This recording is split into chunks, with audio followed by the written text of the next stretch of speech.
하나님의 말씀 함께 봉독하시겠습니다. 하나님의 말씀은 신약성경 요한복음 1장 29절에서 34절까지의 말씀입니다. 요한복음 1장 29절에서 34절까지의 말씀, 찾으신 줄 알고 한 절씩 함께 봉독하겠습니다. 이튿날 요한이 예수께서 자기에게 나오심을 보고 이르되 보라, 세상 죄를 지고 가는 하나님의 어린 양이로다. 내가 전에 말하기를 내 뒤에 오는 사람이 있는데 나보다 앞선 것은 그가 나보다 먼저 계심이라 한 것이 이 사람을 가리킴이라. 나도 그를 알지 못하였으나 내가 와서 물로 세례를 베푸는 것은 그를 이스라엘에 나타내려 함이라 하니라. 요한이 또 증언하여 이르되 내가 보매 성령이 비둘기같이 하늘로부터 내려와서 그의 위에 머물렀더라. 나도 그를 알지 못하였으나 나를 보내어 물로 세례를 베풀라 하신 그이가 나에게 말씀하시되 성령이 내려서 누구든지 위에 머무는 것을 보거든 그가 곧 성령으로 세례를 베푸는 이인 줄 알라 하셨기에 내가 보고 그가 하나님의 아들이심을 증언하였노라 하니라. 아멘. 오늘의 말씀은요, 하나님의 어린 양이라는 말씀의 제목으로 함께 하나님의 말씀을 나눠보고자 합니다. 여러분 잘들 지내고 계시죠? 아무도 없는 곳에서 혼자 이렇게 녹화하면서 말씀을 전하려고 하니까 어색합니다. 하루속히 코로나가 빨리 진정되어서 사랑하는 여러분들과 함께 하나님 앞에 예배를 드리고 싶어요. 우리가 사순절을 맞이하면서 우리가 예수님에 대해서 생각해 보고 있습니다. 예수님은 누구신가?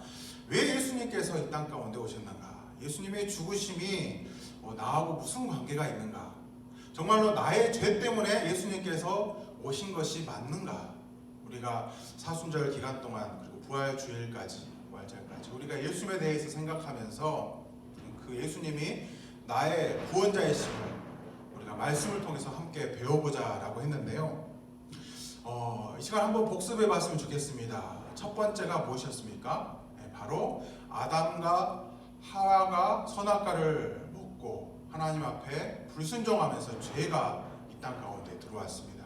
그래서 이 죄를 짓는다고 한 것은 곧 이 부끄러움과 수치심을 우리가 깨닫게 되었는데, 그때 하나님께서 인간의 이 죄로 인한 부끄러움과 수치심을 가려주셨다라는 거예요. 가려주셨다. 무엇을 통해서 가려주셨습니까? 가죽옷을 직접 입혀주심으로써 어둠 가운데 숨어있는 아담과 하와를 다시 세상 가운데로 불러주신 분이 바로 하나님이셨다라는 거예요. 중요한 건 뭡니까? 어떤 생명의 희생을 통해서 그리고 그 가죽을 통해서 인간의 죄를, 연약한 부분, 수치와 부끄러움을 이 하나님께서 직접 가리워 주셨다라는 게 첫 번째 주제였어요. 두 번째는 무엇입니까? 바로 요셉의 이야기였습니다. 요셉은 예수님의 그림자라고 말할 수 있을 것 같아요. 요셉은 예수님의 그림자다. 어떤 면에서 그렇습니까? 요셉이 팔린 과정, 그렇죠? 예수님께서 사랑하는 제자로부터 버림당하고 팔렸던 과정, 그리고 요셉의 어떤 그런 사역들을 통해서, 요셉의 일들과 과정을 통해서 목적이 무엇이었습니까? 바로 이스라엘 백성들을 구원하시기 위한 하나님의 뜻이었다라고 결론을 맺고 있지 않습니까? 네, 맞아요. 형제들이 가뭄의 흉년이 들어서 이집 땅에 들어왔을 때 이 요셉을 만났어요. 총리가 된 요셉. 그때 형제들이 두려워 떨면서 죽을까봐 두려워했을 때 요셉이 오히려 그들을 위로하잖아요. 형들이여 두려워 마소서. 나를 이곳에 보내신 분은 하나님이십니다. 무엇 때문에 보내셨습니까? 당신들을 구원하시려고, 많은 사람의 생명을 구원하시려고 하나님께서 나를 이 땅 가운데 먼저 보내셨습니다 라고 고백을 했어요. 여기서 중요한 건 뭡니까? 많은 생명을 구원하기 위해서 요셉이 총리가 되었다라는 거예요. 세 번째 이야기는 뭐였습니까? 이사야 선지자의 이야기. 그렇죠. 예수님이 태어나시기 전, 오시기 전, 수백 년 전에 앞서서 하나님께서 사랑하는 이사야 선지자를 통해서 예언의 말씀을 노래로 만들도록 해서 이스라엘 사람들 가운데 퍼지도록 하셨어요. 이유가 뭡니까? 후에 오실 예수님을, 후에 오실 메시아를 사람들이 헷갈려 하지 않도록, 누구든지 이 말을 기억하고 있으면 예수님을 쉽게 찾을 수 있도록 예수님의 모습에 대해서, 예수님의 성정에 대해서, 예수님께서 어떤 모습으로 오실 것인지에 대해서 이사야 선지자가 예언하고 있는 모습 그대로 예수님께서 후에 우리 가운데 오셨다라는 것을 말씀을 통해서 우리가 배웠습니다. 오늘은 이 구약의 사건이 지나가고 이 신약의 사건은 넘어옵니다. 바로 예수님께서 이 첫 번째 사역이죠. 첫 번째 사역의 시작을 이 세례 요한과 합니다. 세례 요한의 세례를 받음으로 어떻게 됩니까? 성령의 충만함을 받고 아무도 없는 광야 가운데 나가셔서 그곳에서 사탄의 세 가지 시험을 이겨냄으로 말미암아 예수님의 궁극적인 하나님의 사역을 시작하게 되는 것을 우리가 보게 됩니다. 그런 의미에서 오늘 말씀은요 굉장히 중요합니다. 왜냐하면 예수님의 오신 목적이 무엇이냐를 우리가 분명하게 알 수 있기 때문에 그렇습니다. 첫 번째 힌트가 무엇이냐면 세례 요한은요 예수님을 지칭할 때 뭐라고 외쳤습니까? 세례 요한이 예수님 보고 외쳤어요. 뭐라고 외쳤냐면 저기 좀 봐라, 보라. 그러면서 뭐라고 말씀하시죠? 세상 죄를 지고 가는 하나님의 어린 양이로다. 여기에 예수님의 오신 목적이 다 담겨 있어요. 세상의 죄를 지고 가는 하나님의 어린 양이다. 그렇죠. 오늘 말씀의 제목이 하나님의 어린 양이잖아요. 다시 말하면 예수님께서는요 이 땅 가운데 어린 양으로 오셨어요. 어린 양으로. 여러분 어린 양 하면 어떤 모습이 떠오르시나요? 어떤 모습이? 한번 구약의 모습, 신약의 모습 다 한번 떠올려 보세요. 양 하면 떠오르는 이미지가 있는데 저는 그래요. 어떤 이미지가 떠오르냐면 바로 이 아브라함의 이야기가 떠올라요. 하나님께서 이 아브라함 이삭을 너무 사랑하니까 하나님께서 질투하셨던 모양이에요. 그래서 하나님께서는 이 아브라함의 시험을 주십니다. 네가 사랑하는 독자 이삭을 내게 바쳐라. 모리아산에서. 그렇죠. 그래서 아브라함이 이삭을 데리고 종들을 데리고 모리아산으로 갈 때 이삭이 그러잖아요. 아버지,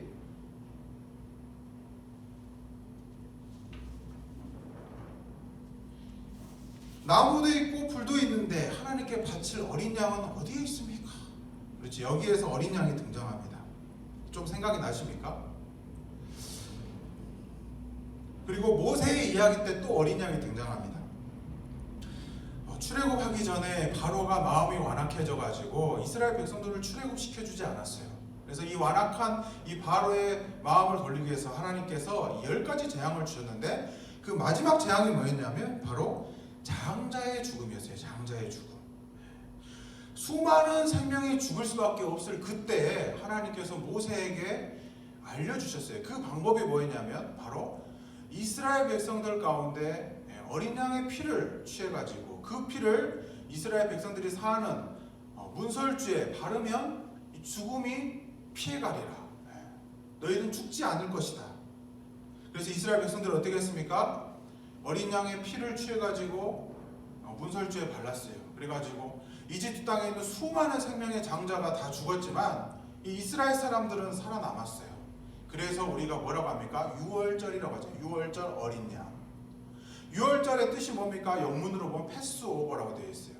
죽음이 피해가다, 죽음이 넘어가다. 그래서 우리가 유월절 어린 양이라고 말을 합니다. 제가 이렇게 말하는 데는 이유가 있겠죠. 다시 말하면요, 이 어린 양이다라는 것은 하나님께 바칠 제물을 의미합니다. 제물이에요, 제물. 어떤 제물입니까? 특별한 제물이에요. 고대 시대에는요, 하나님께 바칠 수 있는 제물은요, 이 종류와 수가 정해져 있었습니다. 수많은 동물들이 있었지만 하나님께 바칠 수 있는 제물은 정해져 있었어요. 특별히 이 어린 양이라고 하는 동물은요, 아주 특별한 때에만 하나님께 바치도록 되어 있었습니다. 레위기 5장 6절의 말씀에 보면 이렇게 기록되어 있어요. 그 잘못으로 말미암아 여호와께 속죄제를 드리되 양떼의 암컷 어린 양이나 염소를 끌어다가 속죄제를 드릴 것이요 제사장은 그의 허물을 위하여 속죄할지라 라고 기록합니다. 여기서 주목해야 될 단어가 있습니다. 이 속죄라는 단어예요. 속죄라는 단어. 나의 죄를 하나님 앞에 바칠 때, 하나님 앞에 올려드릴 때 나의 죄를 속죄하기 위해서 바치는 제물이 곧 어린 양이었다라는 거예요. 그런데 세례 요한이 예수님을 보고 뭐라고 외쳤습니까? 바로 세상의 죄를 지고 가는 하나님의 어린 양이다 라고 말합니다. 그렇습니다. 한마디로 말하면 이 세상의 모든 죄를 없애주실 하나님이 정하신 제물이 있는데 그분이 바로 누구다? 예수님이시다라는 거예요. 그리고 두 번째로 예수님께서 이 땅에 오신 이유가 있어요. 두 번째가 뭐냐면요, 바로 약자를 위해서 예수님께서 오셨다라는 사실입니다. 소외받고 가난하고 외로운 이들을 위해서 예수님께서 이 땅 가운데 오셨어요. 그것을 우리가 어떻게 할 수 있냐면 이 32절의 말씀입니다. 32절의 말씀. 그 말씀에 보면 이렇게 되어 있죠. 예수님께서 세례를 받으시고 물 밖으로 나왔을 때 하늘이 열리고 성령이 어떤 모습으로? 비둘기 같은 모습으로 예수님의 머리 위에 머무르셨다라고 기록하고 있어요. 그런데 여러분 한번 생각해 보세요. 왜 예수님의 머리 위에 성령이 비둘기처럼 머무르셨을까? 저는 좀 엉뚱하게 그런 걸 한번 상상해 봐요. 왜 하필 비둘기의 모습이었을까? 여러 동물이 많잖아요. 예를 들면 사람들이 좋아하는 강아지, 개 있을 것이고, 돼지도 있을 것이고, 사자도 있을 것이고, 사슴도 있을 것이고, 여러 가지 동물들이 있을 텐데 왜 하필이면 이 비둘기의 모습으로 예수님의 머리 위에 머무르셨을까? 여러분 한번 성령의 이미지에 대해서 한번 생각해 보세요. 분명히 말하고 있죠. 성령이 비둘기처럼 오셔서 머물렀다. 그런데요, 사도행전에 보면요, 이 성령의 모습에 대해서 불로 표현하고 있어요. 불로, 뜨거운 불로. 사람들이 이 다락방에 모여가지고 기도할 때 성령이 불로 임해서 사람들의 머리 위에 머물렀다라고 되어 있어요. 그러면 예수님께서 세례 받으셨을 때 이 불로 오셔가지고 불이 머물러 있어야지 왜 일관성이 좀 부족하게 왜 비둘기 같은 모습으로 오셨을까? 다 의미가 있기 때문에 그렇습니다. 한국 사람들은 이 비둘기를 떠올리면요, 평화의 상징으로 생각해요. 아마 어쩌면 이 방송을 시청하고 있는 모든 사람들이 그렇게 생각할 겁니다. 비둘기가 예수님의 머리에 오신 이유, 아마 평화의 상징으로 오셨을 것이다. 온 인류에 평화를 주시기 위해서 예수님께서 오셨을 것이다. 맞는 말입니다. 그런데 과연 이스라엘 사람들이 바라보는 예수님의 모습도 이 평화의 모습으로 오셨을까요? 좀 전에 이 두 번째 단락 서두에 이야기한 것처럼 예수님께서는 소외받고 가난한 자들을 위해서 오셨다라고 설명하고 있는데 이 비둘기의 모습이 그와 관련이 있습니다. 여러분 생각해 보세요. 비둘기는요, 약자의 상징이었습니다. 소외받고 힘든 이웃, 외로운 사람들을 위해서 이 비둘기를 하나님께서 주셨는데요. 레위기 5장 7절의 말씀을 보면 이렇게 기록하고 있어요. 만일 그의 힘이 어린 양을 바치는 데에 미치지 못하면 그가 지은 죄를 속죄하기 위하여 산비둘기 2마리나 집비둘기 새끼 2마리를 여호와께 가져가되 하나는 속죄제물로 삼고 하나는 번제물로 삼아서 바쳐라 라고 기록하고 있어요. 이게 무슨 말입니까? 하나님께 바칠 제물로 하나님께서는 어린 양과 염소를 준비하라고 하셨는데 그것을 바칠 형편이 되지 못하는 사람도 있을 거 아니에요. 특별히 가난한 사람들, 형편이 많이 어려운 사람들을 위해서 이 하나님께서 이 비둘기를 바치도록 함으로써 하나님께서 그들을 위로하셨다라는 사실을 알 수가 있어요. 여러분 고대의 한번 제사법을 한번 생각해 보세요. 고대의 제사법. 고대에는 어떻게 하나님께 제물을 바쳤습니까? 먼저 흠이 없는 제물을 하나님께서 말씀하신 종류의 제물을 취합니다. 동물을 취해가지고 거기에 손을 대고 기도를 하죠. 나의 죄를 회개하는 마음으로 기도를 합니다. 일종의 나의 죄, 내가 지었던 모든 악한 것들이 이 동물에게, 이 제물에게 전가가 되는 것이에요. 그리고 이 기도가 끝난 후에 사제가 그 동물을 칼로 찔러서 피를 쏟아내고 갈라내므로써 어떻게 합니까? 그것을 다 하나님께 태워드리면서 이 속죄제물로 바쳤습니다. 그런데요, 이 미드라시에 보면 이 미드라시라고 하는 것은 이스라엘의 어떤 숨겨진 이야기를 기록한 책인데요. 일종의 전래동화 같은 거라고 생각하시면 편할 것 같아요. 거기에 보면 이 하나님의 사랑에 대해서 기록하고 있는 대목이 있는데요. 이 이야기를 보면 하나님께서 정말로 사람들을 사랑하셨구나라는 사실을 알 수가 있습니다. 거기에 보면 뭐라고 기록되어 있냐면 이 제물을 바칠 때, 이 속죄 제물을 바칠 때, 이 비둘기를 바칠 때 절대 각을 뜨지 말고 털을 뽑지 말고 오직 목만 비틀어서 죽여서 그대로 태워드렸다라고 하는 기록이 있어요. 여러분 한번 생각해 보세요. 왜 다른 제물들은 다 각을 떼고 각을 떠가지고 그렇죠?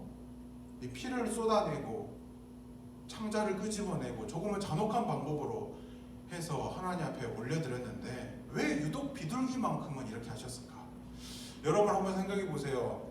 건강한 수탉이 이렇게 막 돌아다니고 있는데 처음에 볼 때는 굉장히 크고 털도 화려하고 그렇지 않습니까? 그런데 막상 그 닭을 잡아서 털도 다 뽑아놓고 보면 어때요? 굉장히 비루한 모습을 볼 수 있어요. 굉장히 크기가 작아집니다. 근데 여러분 생각해 보세요.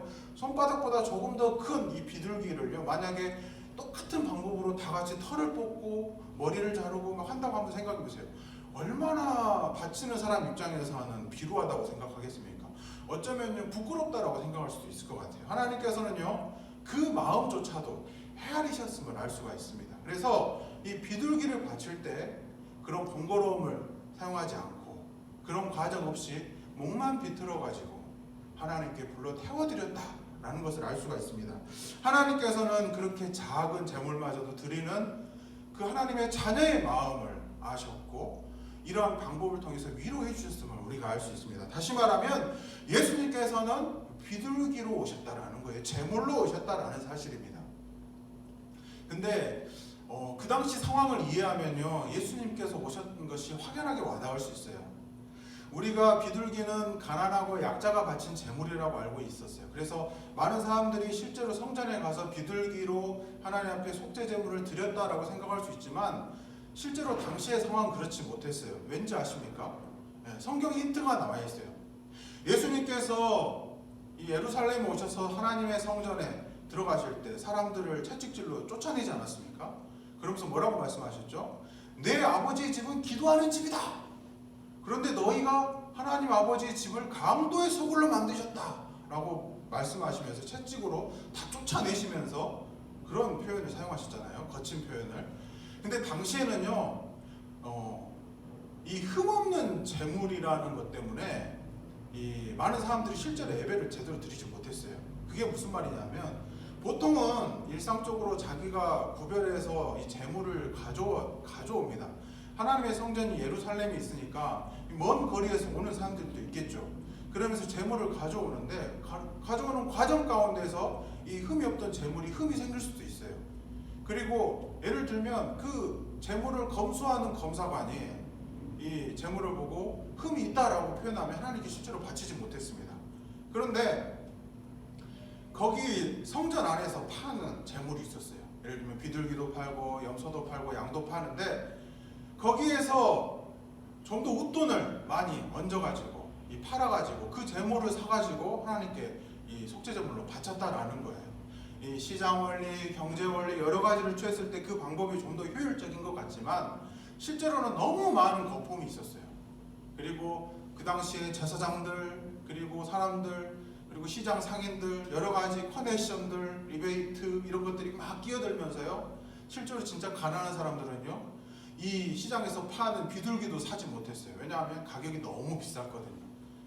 그런 상황 가운데 있을 때 가난한 사람들이 하나님 앞에 예배드리고 기도하고 속죄하지 못할 그때에 예수님께서 이 어린 양으로 비둘기로 우리 가운데 오셨다라는 사실을 우리가 한번 생각해 보면 하나님 우리에게 주시는 위로를 우리가 드릴 수 있을 거라고 생각합니다. 하나님께 바칠 제물로 어린 양을 바칠 형편이 되지 않은 사람들은 이렇게 비둘기로 바치도록 하나님께서 하셨다라는 겁니다. 중요한 것은 예수님께서 오신 목적이 뭡니까? 약자와 소외된 사람, 어려운 이웃을 그들을 위해서 예수님께서 이 땅 가운데 오셨다라는 사실입니다. 마지막으로 예수님을 세상에 전하는 일이 너무나도 중요하다라는 사실을 깨달을 수 있습니다. 왜 중요합니까? 31절에 보면 이 세례 요한이 사람들에게 세례를 주는 장면이 나옵니다. 수많은 사람들이 세례 요한에게 집중하고 있는 상황 가운데서 세례 요한은 자신을 어필하지 않았어요. 누구를 어필합니까? 예수님에 대해서 설명합니다. 예수님이 누구냐? 예수님께서 왜 오셨냐? 여러분 한번 물어보겠습니다. 세례 요한과 예수님 중에 누가 더 사람들에게 더 많이 인정을 받았을까요? 제가 이렇게 말하니까 당연히 예수님이죠! 라고 하는 사람이 있겠지만 실제 상황은 달랐어요. 오히려 이 이스라엘 사람들은요, 이 세례 요한을 더 높이 생각했습니다. 더 높이 쳐줬어요. 인지도 면에서 이 세례 요한을 더 대단하다고 생각했습니다. 왜 그렇습니까? 신분 자체가 달랐기 때문에 그래요. 예수님은요 어딜 가든지요 사람들이 무시했어요. 왜? 목수의 아들이 어떻게 나사렛이란 동네에서 그 이상한 시골 같은 데서 어떻게 선지자가 날 수 있냐 그러면서 예수님을 막 무시했어요. 그런데 이 세례 요한은 달랐습니다. 세례 요한의 지금 모습이 뭐 낙타 토롯을 입고 막 가죽 옷을 입고 막 이상하게 행색을 하고 있으니까 사람들이 이상한 사람이라고 취급했을 것 같은데 전혀 그렇지 않았습니다. 오히려 세례 요한을 대단하다고 생각했어요. 왜 그렇습니까? 이 세례 요한의 신분이 달랐어요. 세례 요한에 대해서 어디서 우리가 알 수가 있냐면요, 누가복음에 이 세례 요한에 대해서 기록하고 있는 장면이 있는데 거기서 보면 세례 요한은요 신분이 레위지파 사람이었어요. 그렇죠? 이 제사와 하나님 앞에 갈 수 있는 자격을 가진 지파였어요. 레위지파였고 특별히 이 대제사장 아론의 후손이었어요. 대단하죠? 심지어 자신의 아버지 이 사가랴는요 이 하나님의 지성소에 들어갔던 제사장이었습니다. 아주 명망 있는 가문 출신이었어요. 그래서 지금의 모습이 낙타 토롯을 입고 있지만 실제 그의 신분은 대단했다는 것을 알 수 있어요. 세례 요한은요 제사장의 아들이었습니다. 그리고 세례 요한 역시도 사실은 세습제이기 때문에 제사장입니다. 그래서 수많은 사람들이 이 세례 요한에게 세례를 받으러 갈 때에도 다른 사람들이 누구 하나 세례 요한을 향해서 말을 하지 못했어요. 왜? 그런만한 합당한 자격이 있는 사람으로 생각했습니다. 그래서 사실은요 세례 요한은요 세례를 베풀면서 자신을 더 나타낼 수 있었어요. 하지만 그렇지 않았죠. 오히려 누굴 나타냈습니까? 나를 이곳 가운데 보내신 이가 예수님에 대해서 이렇게 말씀하셨어요. 그렇죠?